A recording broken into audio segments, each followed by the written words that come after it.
Welcome viewers. Mass political harvesting is going on in Australia. The mask slipped when Jacinta Allen and Anthony Albanese grovelled to the Indians at the mass gathering in Melbourne at a stadium paid for by Australian taxpayers. Mass political vote harvesting when the cost of the crop became part of the calculation. Every harvest carries costs that never appear in the final basket. Farmers don't simply count what grows. They also measure what competes with it, consumes it, protects it, and what it costs to sustain it. A successful crop demands continual management. Weeds compete for sunlight, insects consume healthy growth, rodents exploit unattended stores, disease spreads quietly if left unchecked. The farmer invests in fencing, irrigation, pest control, labour, fertiliser and machinery because every intervention carries a financial cost. In my behavioural-political thesis, I asked whether large-scale public policy can face comparable trade-offs.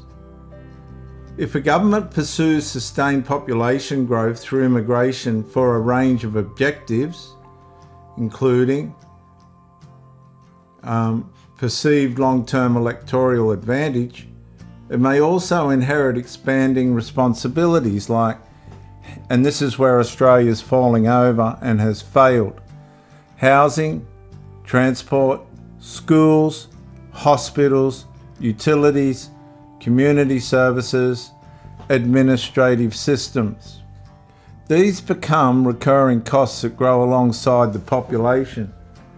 And at the same time, viewers, democratic politics contains competing forces.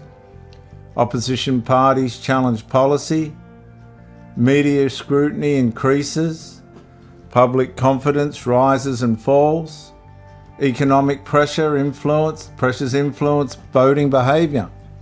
Now, these are not weeds or pests in any literal sense, but they function in the metaphor as competing pressures that can affect whether a political strategy succeeds.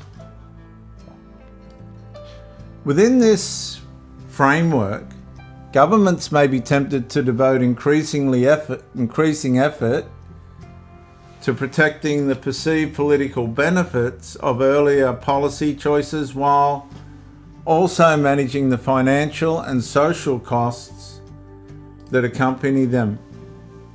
Viewers, the central question is not whether immigration itself is beneficial or harmful.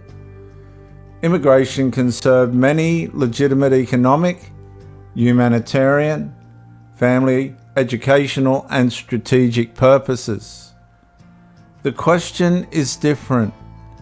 If any government begins treating future electoral advantage as one consideration among many in long-term population policy, how should a democracy evaluate the balance between political incentives, public accountability, and the growing costs borne by the society?